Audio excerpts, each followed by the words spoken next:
आजच्या डॉक्टर दीपक सावंत यांच्या कौतुक सोहळ्याला उपस्थित माझे सहकारी मंत्री दादा भुसेजी, आरोग्य मंत्री प्रकाश आबिटकर, दुसरे आमचे मंत्री योगेश कदम आणि डॉक्टर पिनाक दंदे,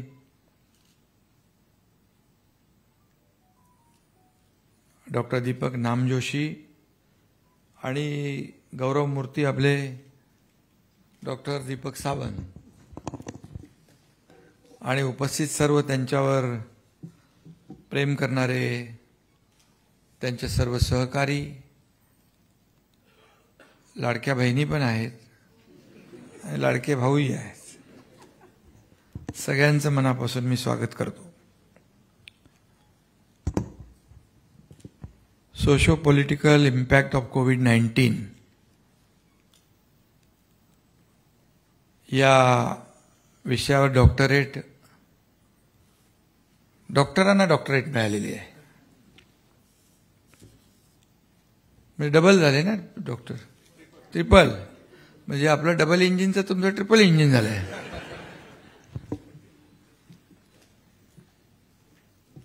खरं म्हणजे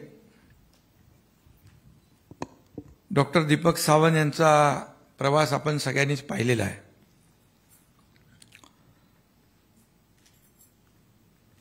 एक अभ्यासू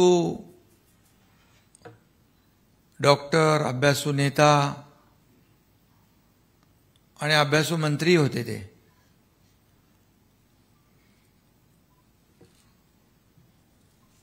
आणि त्यामुळे त्यांच्या अनुभवाचा जो काही समाजाला फायदा झाला त्यांनी सांगितला आणि आपल्यालाही सगळ्यांना माहित आहे. त्यांचे गाईड पण आहे, त्यांचे मनापासून अभिनंदन करायला पाहिजे. गाईड चांगले असले की मार्गदर्शन चांगलं होतं आणि मग अशा PhD डॉक्टरेट मिळतात. मनापासून केलं की सगळं होतं. मला आठवतंय की प्रत्येकाने आयुष्यामध्ये कायम मला काही येतंय मस्त मी सर्वज्ञानी आहे असं न मानता विद्यार्थ्याच्या भूमिकेतून प्रत्येकाने शेवटपर्यंत राहिलं पाहिजे. आणि म्हणून डॉक्टर दीपक सावंत यांनी कोविडवर जे काही काम केलं त्याचा प्रबंध लिहिला आणि त्यामुळे त्यांना डॉक्टरेट मिळाली. कोल्हापूरच्या शिवाजी विद्यापीठानं त्यांना डॉक्टरेट प्रदान केली. त्या विद्यापीठाच्या देखील सर्व मान्यवरांचं मी मनापासून अभिनंदन करतो, त्यांनाही शुभेच्छा देतो. खरं म्हणजे काही लोकांना माहीत नसेल, मी देखील मध्येच मला शिक्षण सोडावं लागलं. नंतर मी BA केलं, ग्रॅज्युएट झालो. MA 1 वर्ष केलं टिळक विद्यापीठ. आणि जेव्हा फायनल करायला गेलो त्यावेळेस आमची ही 2022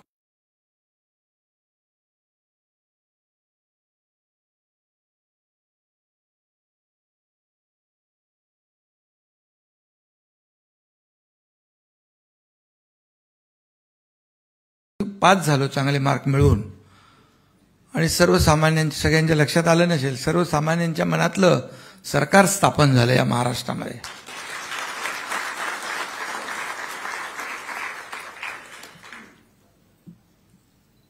आरोग्य क्षेत्रामध्ये डॉक्टर दीपक सावंत यांनी खूप चांगलं काम केलं आणि खऱ्या अर्थाने धाडसी निर्णय घ्यावे लागतात. निर्णय घेताना त्याला धाडस असावं लागतं.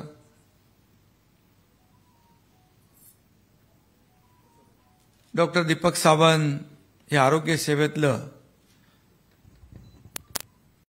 इंजिन शिवसेनेच्या यार्डात दिमाखात उभा आहे, याचा मला अभिमान आहे आणि समाधान पण आहे.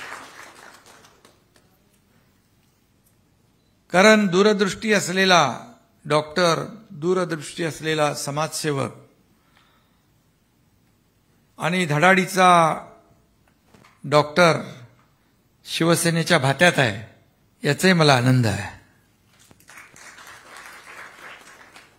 कोविड काळामधला अनुभव त्यांनी सांगितला. कोविड काळात सगळ्यांचाच कस लागला, अनपेक्षित असं संकट होतं. कुणालाच काही माहीत नव्हतं काय होणार, याचे परिणाम काय होणार. सुरुवातीला सगळ्यांनीच हलक्यात घेतलं, तुम्हालाही काही लोकांनी हलक्यात घेतलं, तसं मलाही काही लोकांनी हलक्यात घेतलं होतं. तसं काही मी हलका नव्हतो, पण मी पाहिलंय डॉक्टरांचं काम जवळून. कोविड काळात माझ्याकडे नगरविकास खातं होतं, MSRDC होतं, मीटिंग झाली आपली, आणि माझ्याकडे सिडको होतं, MMRD होतं, MSRDC होतं. सगळ्यात पहिलं कोविड सेंटर आपण MMRDत चालू केलं, सिडकोने चालू केलं, सगळ्या एजन्सीने आम्ही सांगितलं. आणि डॉक्टर दीपक सावंत मार्गदर्शक होतेच. आणि कोविड सेंटर, कारण आपल्याला तेव्हा कळलं की आपली जी काही आरोग्य व्यवस्था किती तुटपुंजी आहे. कारण एवढे पेशंट येतील कधी कोणाला वाटलंच नव्हतं. भरा भरा भरा भरा पेशंट यायचे आणि फटाफट त्यांना काही लोकांना बेडच मिळत नव्हते. ते रेमडेसिवीर, एवढ्या रांगा लागायच्या. रेमडेसिवीर जसं काय संजीवनी बुटी. डॉक्टरनी नाही सांगितलं तरी तो सांगायचा पेशंटचा नातेवाईक रेमडेसिवीर द्या. आणि माझ्याकडे ऑफिसवर घरावर रांगा लांब लचक. मला आठवत आहे की तेव्हा मी रेमडेसिवीर पूर्ण देशभरातून मागवले, जिथे जिथे उपलब्ध होते तिथून मागवले. आणि अगदी महाराष्ट्रभर नाही, महाराष्ट्राच्या बाहेर पण डॉक्टरांना माहिती आहे, आपण सगळ्यांना विनामूल्य रेमडेसिवीर त्यावेळेस दिले. त्यावेळेस काय पैसे हा विषय नव्हताच. लोकांना आपला देखील माणूस परका झाला होता. भेटायचं कोणाला, कसं भेटायचं. सगळे PPE किट घातलेले, सगळे पांढरे डॉक्टर लोक. त्याच्यामुळे देखील हार्ट अटॅकनी देखील काही लोक गेले घाबरून. वस्तुस्थिती आहे, आपला माणूसच दिसत नव्हता. आणि त्यावेळेस डॉक्टर दीपक सावंत रस्त्यावर फिरून लोकांना मदत करायचे. त्यांनी मगाशी सांगितलं की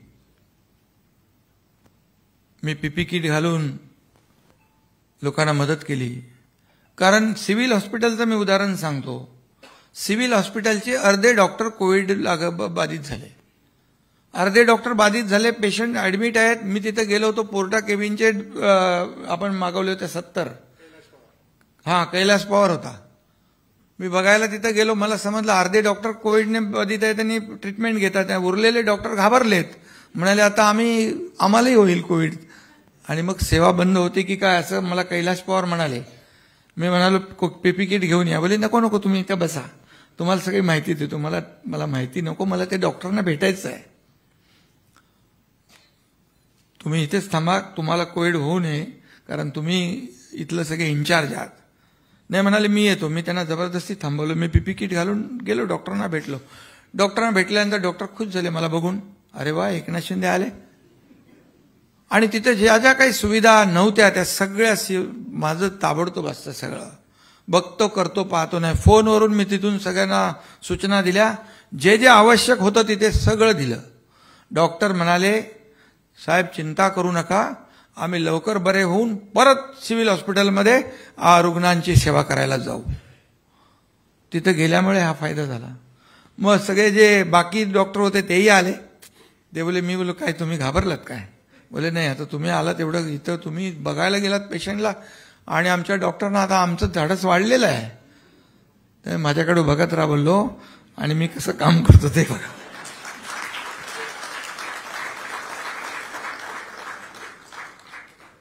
तुम्ही म्हणालात तो सिलेंडरचा गॅस, आपलं ऑक्सिजन, 400 पेशंट ग्लोबल हॉस्पिटलमध्ये होते. ठाण्याचं ग्लोबल हॉस्पिटल एक मोठी इमारत होती. आता तिथे कॅन्सर हॉस्पिटलचं काम चालू आहे. हॉस्पिटल असं केलं आम्ही, म्हणजे आयसीयू पासून डायलिसिस पासून सगळं केलं तिथे. त्यावेळेस अजय मेहता चीफ सेक्रेटरी होते, ते बघायला गेले. मला त्यांनी फोन केला, कधी ते चांगलं बोलत नाहीत लोकांच्या बद्दल. ते म्हणाले,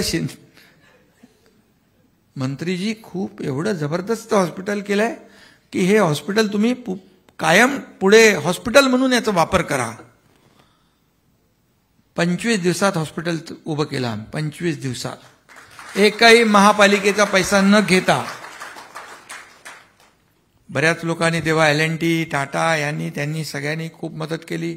MMRDने केली. आणि ते हॉस्पिटल एवढं लोकांना जीवदान ठरलं. तिथे 400-450 पेशंट होते.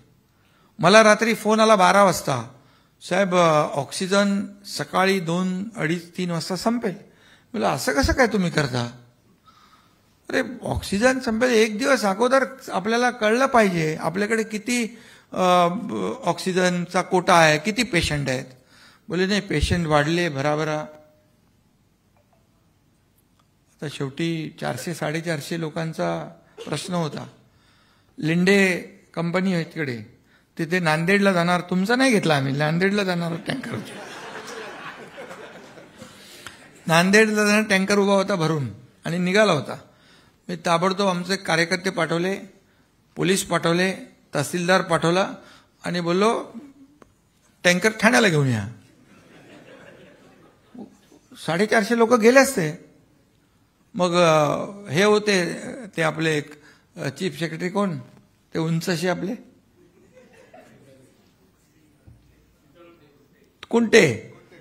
कुंटे म्हणाले शिंदे साहेब तुम्ही टँकर घेऊन गेले तिकडे. मी म्हणालो त्यांना, साहेब 400 लोकांचा जीव वाचलाय. नांदेडला त्यांना दुसरी व्यवस्था त्यांची झाली, पण ही झाली नसती तर 400 लोक मेले असते. आणि बोले तुम्ही ऑक्सिजनचं मारामारी होती ना तेव्हा. मग त्यांच्यावर मी गरम झालो, का ऑक्सिजन आम्ही नेतोय ठाण्याला, इकडे तिकडे, मुंबई जिकडे लागत होता तिकडे देत होतो आम्ही. ऑक्सिजन काय पिण्याची गोष्ट आहे का? बोललो त्याला जरा माझ्या भाषेमध्ये, त्यांना चांगला माणूस होता. पण मग नंतर ऑक्सिजनच्या बद्दल कटकट त्यांनी केली नाही. आणि एवढे सगळे कोविड सेंटर पूर्ण महाराष्ट्रात उभे केले. आणि आपले ते ऑक्सिजनचे ते कॉन्सन्ट्रेटर नाही, आपण प्लांट पण उभे केले. प्रत्येक हॉस्पिटलला प्लांट उभे केले. नगर विकास विभागातून प्रत्येक ठिकाणी मी पैसे दिले, गडचिरोलीपर्यंत पैसे दिले. सगळे बोलो धडाधड सगळे टँकर हे करा.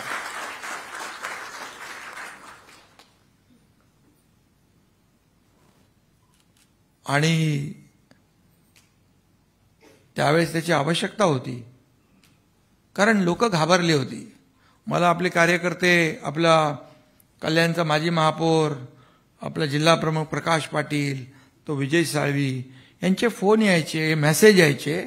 म्हणजे साहेब बघा माझी बहीण आणि आई आणि मी ॲडमिट आहे आणि आम्हाला वाटत नाही की याच्यातून आम्ही बाहेर राहू, परत आपली भेट होईल की माहीत नाही, पण तुम्ही एकदा तरी भेटून जा.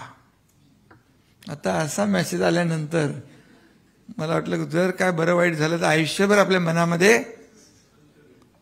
मग मी सुरुवात केल्यानंतर कळलं लोकांना की हा चालायला लागला, मग ते मेसेज वाढायला लागले. शेवटी एक काय मॉरल सपोर्टची गरज असते त्यावेळेस. डॉक्टरचं काम बघितलं मी, फिरत होते, घरी नाही बसले. ते मॉरल सपोर्टची आवश्यकता होती औषधापेक्षा. आणि मला मग त्याच्यात 2 वेळा कोविड झालं. पण तुमच्या सगळ्यांच्या महाराष्ट्रातल्या जनतेच्या आशीर्वादाने दोन्ही वेळा बरा झालो मी. काही लोकांना कळलं नाही ते सोडा, ते डॉक्टरांना जास्त माहित आहे. आणि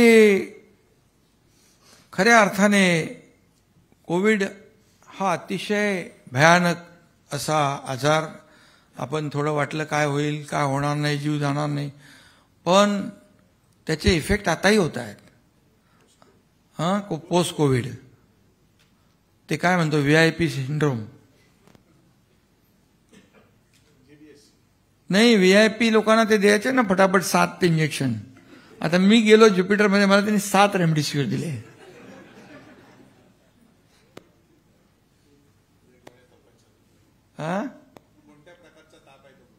नाही 7 ते रेमडेसिवीर कोविडचे. आणि रेमडेसिवीर आता त्याच्यात काय मी वाचलेलं आहे त्यामुळे काय वाईट बोलणार नाही मी, पण त्याचा परिणाम कोविडचा पोस्ट कोविड आताही जाणवतोय लोकांना. असा महाभयंकर रोग. काय डेल्टा आला, नंतर अजून कुठला तो आला, ओमायक्रॉन आला, तो तोंड डोळे जात होते, तो एक वेगळा आजार. डॉक्टर भूमकरना बोलवलं होतं इकडे. आणि त्यावेळेस डॉक्टर दीपक सावंत आणि इतरही जे काही टास्क फोर्स होता ते सगळे त्यावेळेस सांगितलं. प्रकाश आंबेडकर, आपल्याला माझी एक सूचना आहे की त्यावेळेस काही डॉक्टर म्हणाले की आम्ही तर हॉस्पिटल उभी करू, परंतु हॉस्पिटल बांधण्याचा खर्च करू, पण जागेचा खर्च आम्हाला परवडणार नाही. आणि म्हणून आपण आता एक पॉलिसी केली पाहिजे, आपण करतोय ती, की काही जे काही हॉस्पिटल्स आहेत, काही डॉक्टर्स आहेत, काही टीम एकत्र येऊन आपल्याला ही आरोग्य व्यवस्था उभी करणं आणि त्यांना आपण जागा विनामूल्य म्हणजे नाम मात्र दरामध्ये आपण दिली तर मोठ्या प्रमाणावर आरोग्य व्यवस्था उभी राहू शकते. आणि डॉक्टर आपण त्याचा पुढाकार घ्या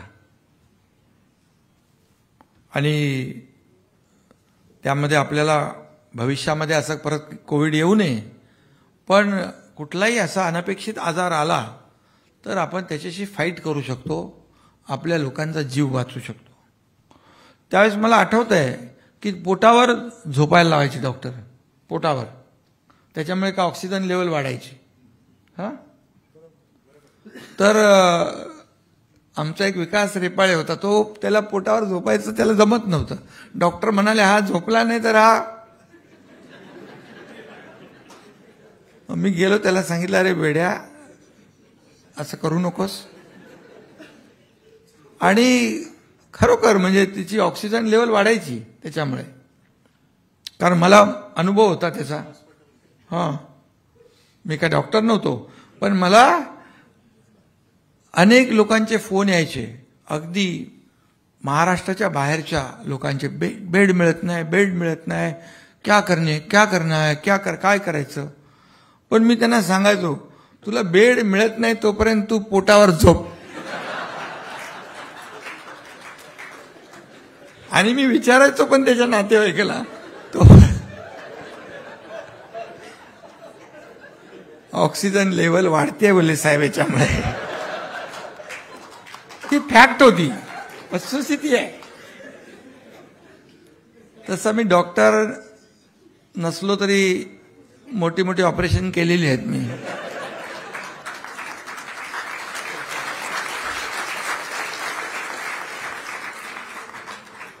कुणाचा मानेचा पट्टा, पाठीचा पट्टा, कमरेचा पट्टा निघून गेला. डॉक्टर श्रीकांत शिंदे, डॉक्टर दीपक सावंत हे डॉक्टर आहेत, पण अनुभवातून जे आहे बऱ्याचशा गोष्टी आपल्याला करता येतात. डॉक्टर दीपक सावंत यांना मी पाहिलंय मोखाडा, तिकडे मेळघाट, नंदुरबार, पालघर, कुठे कुठे फिरले ते, खूप ठिकाणी फिरले. आणि खऱ्या अर्थाने हे डॉक्टर त्या काळात खऱ्या अर्थाने युद्धात जसे जवान लढतात तसे डॉक्टर दीपक सावंत लोकांसाठी लढत होते, लोकांसाठी सेवा देत होते.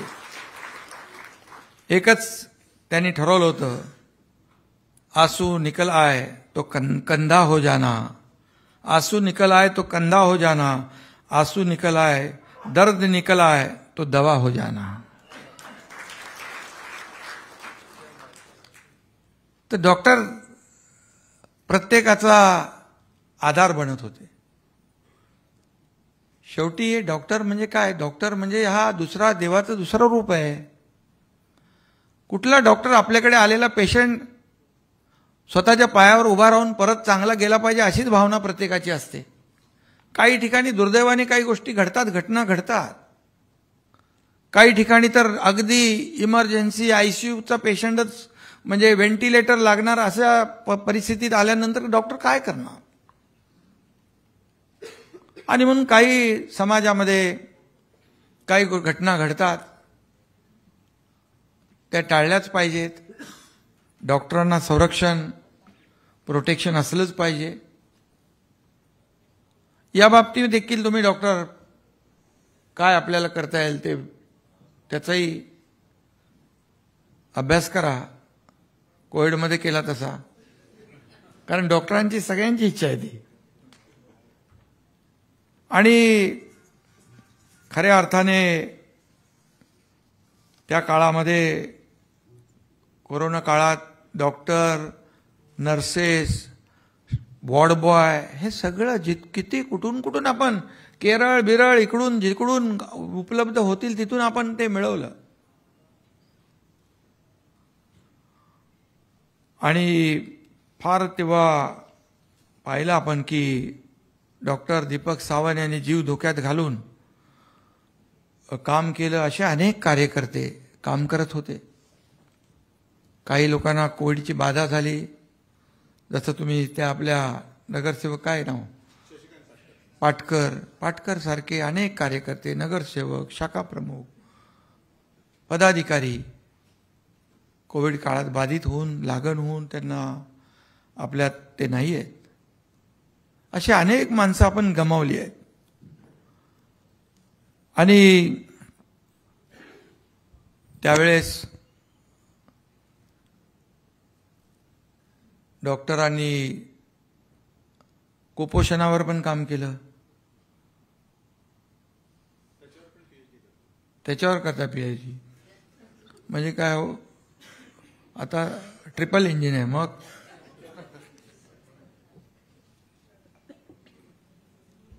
खऱ्या अर्थाने याचा फायदा समाजालाच होणार आहे. तुम्ही जे जे कराल त्याचा फायदा समाजाला होणार आहे. आता कोविडमध्ये हा कोविड जगात होता ना. आता मगाशी कोणीतरी काय भावना व्यक्त केली, तुमचं प्रबंध युनोला जायला पाहिजे. जाणार, कारण तुम्ही काम केलंय. आणि म्हणून कोविडमुळे फार म्हणजे 2 कालखंड आपण पाहिले. करोनाचा कालखंड पाहिला आणि करोना नंतरचाही कालखंड पाहिला.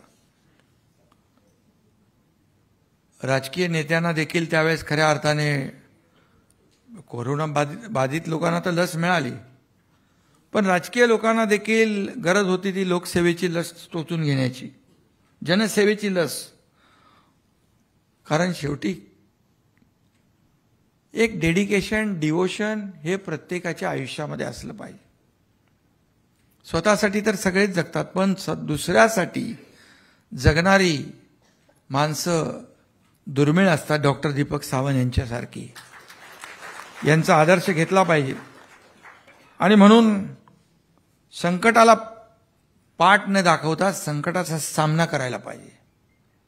संकट जेव्हा येतात तेव्हा त्याला संधी मानून आपण काम केलं पाहिजे. तर आपण ते संकट आपण लीलया परतवू शकतो. हे कोविडमध्ये आपण केलेलं आहे. कोविडमध्ये आपल्याला सगळ्यांना शिकवलं आहे. आणि म्हणून मगाशी आदरणीय प्रधानमंत्री महोदयांचं आपण नाव घेतलं. काही लोक टिंगल करत होते तेव्हा, पण त्यांच्या मनात पण एक भावना होती, कोविडचं वेळेवर काय निर्णय घ्यायचा. कोविडची सच्ची लस आपल्या देशातल्या लोकांनाच नाही तर जगभरात कोविडची लस देणारे हे देशातले जगातले पहिले प्रधानमंत्री होते नरेंद्र मोदी. म्हणून तर आज संकटात आनंदात तर सगळे येतात, पण संकटात जो पाठी उभा राहतो त्याचं कायम नाव असतं. सुखात सगळे असतात, पण दुःखामध्ये जो उभा राहतो तो महत्त्वाचा असतो. आणि म्हणून त्या काळामध्ये खूप मदत, विमानं भरून मदत झाली. आणि म्हणून तर आपल्या जगभरामध्ये आज आपल्या भारताचं नाव मोठ्या अभिमानाने घेतात. आदरणीय प्रधानमंत्री महोदयांचं देखील नाव अभिमानाने घेतात. आज काय विषय देशाच्या अभिमानाचा आणि देशाच्या नावलौकिकाचा आहे, गौरवाचा आहे. आणि म्हणून आपली अर्थव्यवस्था देखील आज जगभरातली अर्थव्यवस्था डगमगती आहे, पण भारताची अर्थव्यवस्था टिकून फक्त न ठेवता ती वाढवण्याचं काम या ठिकाणी होतंय. यामागे जे काही आपण संकट काळात मदत केली त्याच इतर जगातल्या देशांनी ती ओळख ठेवली आहे, त्याची जाणीव ठेवली आहे. आणि म्हणूनच आज खऱ्या अर्थाने आज आपल्या देशाचं नाव जगात, देशाचा डंका जगभरात आपल्या वाजवला जातोय. आणि म्हणून त्याचा देखील मला वाटतं आपण याच्यात उल्लेख केलेला आहे. आणि म्हणून या सगळ्या जो काही शोध निबंध सादर केला आहे पुढील पिढ्यांना मार्गदर्शक ठरेल यामध्ये बिलकुल मला शंका नाही. आणि डॉक्टर सावंत यांनी मगाशी सांगितलं, एमफिल ते ओपन व्हायवापर्यंत सगळे सोपस्कार आपण पार केले. तुम्ही टास्क फोर्सचे प्रमुख म्हणून परीक्षा नाही दिली, तर एक विद्यार्थी म्हणून परीक्षा दिली. आणि वहिनी देखील तुमच्या सोबत होत्या. त्यामुळे तुम्ही खूप त्याच्यामध्ये जवळपास 80 रिकमेंडेशन सुचवलेले आहेत. आरोग्य व्यवस्था आपली जुनी आहे, ब्रिटिशकालीन 123 वर्षापूर्वीची. काळानुरूप जे काही बदल झाले पाहिजे त्याच्यावर तुम्ही भाष्य केलेलं आहे. त्यामुळे जे काही बदल आपण सुचवलेत, ज्या काही सूचना आपण केलेल्या आहेत त्या या संशोधनातून त्यावर आपण प्रकाश टाकलेला आहे. आरोग्य विभागात प्रशासकीय विंग स्वतंत्र हवी असं देखील आपण त्याच्यामध्ये सुचवलं आहे. कारण उपचार करणारे हात जर फायलीमध्ये गुंतले तर उपचार कसे होणार, तेही आपण सुचवलं आहे. कारण मी सह्या खूप करतो, आतापर्यंत माझा रेकॉर्ड असेल का दादाजी भुसे सह्या करण्यामध्ये.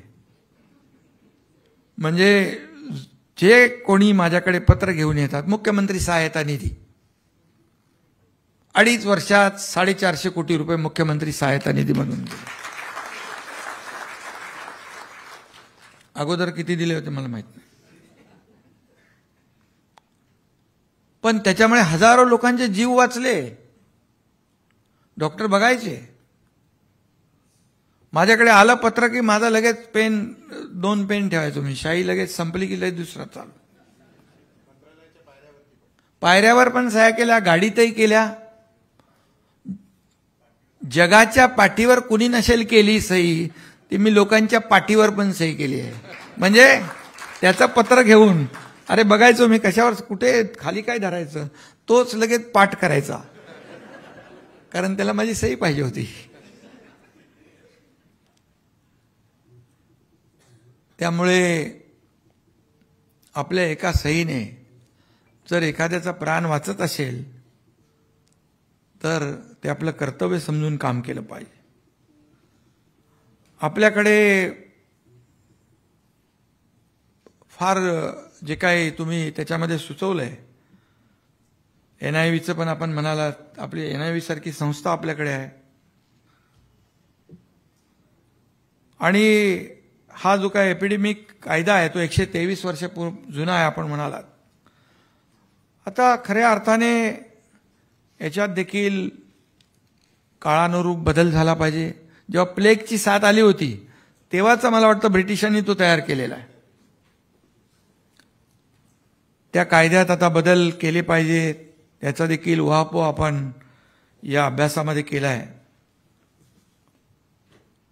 आणि म्हणून अनेक बाबींवर आपण प्रकाश टाकण्याचा प्रयत्न केलेला आहे. आणि म्हणून प्रत्येक कार्यकर्त्याने आणि नेत्याने आपण सगळ्यांनी या प्रबंधाचं वाचन केलं पाहिजे. या अभ्यासाचा निष्कर्षाचा राज्य सरकार देखील नक्कीच विचार करेल. आरोग्यमंत्र्यांना म्हणूनच मी इकडे पाठवलंय. आरोग्यमंत्री बोलतात का मी काम करतात चांगलं. आता इथं शिक्षण मंत्री आहेत, ते आहेत, आमचे योगेश आहेत. मी यांना सांगितलं फील्डवर जायचं. फील्डवर गेल्यावर यंत्रणा अलर्ट होते, ऍक्टिव्हेट होते आणि जे काम एका महिन्यात होणार आहे ते 4 दिवसात होतं. याचा अनुभव मला आहे. म्हणून हॉस्पिटलमध्ये जात आहेत, ग्रामीण रुग्णालयात जात आहेत, पीएचसीवर जात आहेत. आता आपल्याला स्मार्ट पीएचसी करायची आहे. पीएचसी लेवललाच ट्रीटमेंट मिळाली पाहिजे. डॉक्टर आपण याच्यामध्ये मार्गदर्शन करा मंत्री महोदयांना. मॉडेल स्कूल करायचं आहे. दादा भुसे आता शाळांमध्ये जात आहेत ग्रामीण भागामध्ये. एक शाळा पाहिली तुम्हाला आश्चर्य वाटेल. नाशिकमध्ये जिल्हा परिषदची शाळा आहे, हिवाळे गावामध्ये. आदिवासी मुलं एकाच वेळेस दोन्ही हाताने लिहितात, एक मराठी आणि इंग्रजी. आपल्याला पाढे किती पाठ असतात? 30 पर्यंत जास्तीत. 1330 पर्यंत पाढे म्हणतात. 1330. 1 ते 100 आपले कॉन्स्टिट्यूशन घटनेतली कलम 1 ते 100 पर्यंत तोंड पाठ आहेत त्यांना. जिल्हा परिषदची शाळा आहे आणि तो केशव गावित शिक्षक आहे तिथं. तो एकदम हावून घेतलं त्यांनी. शाळा पण बघितली मी, एकदम जंगलात आहे. असे आता शिक्षक शोधतायत. ते 1000 शिक्षकांची टीम केली तर इतर शिक्षकांना देखील त्यांना प्रोत्साहन मिळेल. आणि योगेश पण सगळीकडे फिरतायत. गृह खातं त्यांच्याकडे. आणखी कुठलं आहे? ग्रामविकास. पोलीस स्टेशनला पण जातात लवकर, म्हणजे दखल लवकर घ्या म्हणून सांगतात. लाडक्या बहिणी आल्या तर त्यांना विशेष ट्रीटमेंट द्या. स्वागत कक्ष वगैरे आता करतोय ना आपण. ते पोलिसांच्या बाबतीमध्ये कोणालाही, म्हणजे कोण म्हणतात ना कोर्टाची पायरी चढायला नको, पोलीस स्टेशनची पायरी चढायला नको, पण तिथं असं वातावरण तयार करण्याचं कामही करत आहे. आदरणीय मुख्यमंत्री, गृहमंत्री आणि देवेंद्रजींच्या मार्गदर्शनाखाली काम करत आहेत. आणि म्हणून डॉक्टरेट छत्रपती शिवाजी विद्यापीठाने दिली आहे. खरं म्हणजे आपलं सरकार देखील छत्रपती शिवाजी महाराजांच्या आदर्शावर चालतंय.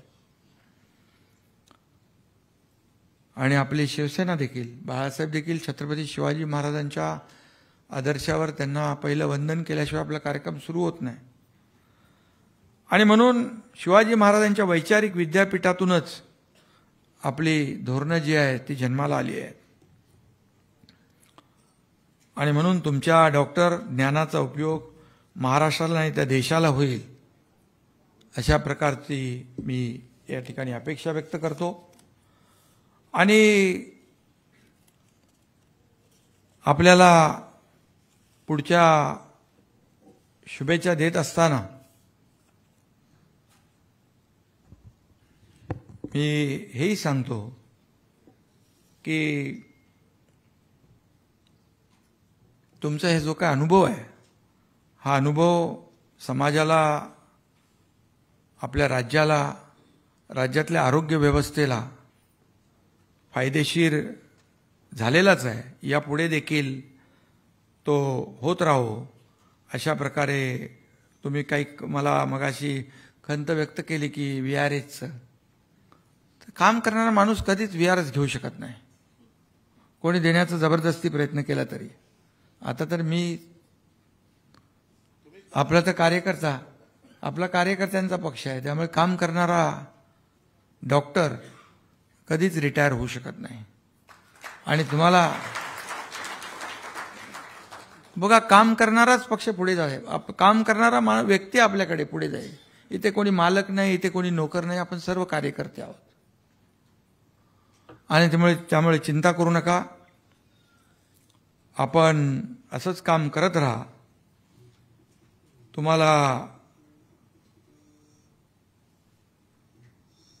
तेव्हा काही लोक वाटले संत, पण संपला जेव्हा अंत, तेव्हा बाळासाहेबांच्या विचाराकडे परत आले आमचे डॉक्टर दीपक सावंत. आणि त्यामुळे चिंता करू नका, सगळं ठीक होईल. शुभेच्छा तुम्हाला देतो. मी काय बघा बोलत नसतो, पण माझ्या सगळं डोक्यात असतं.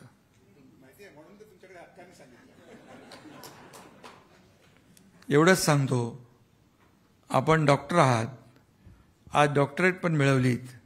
एकच शुभेच्छा देतो, तुमच्या आरोग्याचा दीपक सदैव राहो तेवत, आणि पुढे असाच सगळ्यांना मार्गदर्शक ठरो. धन्यवाद. जय हिंद, जय महाराष्ट्र.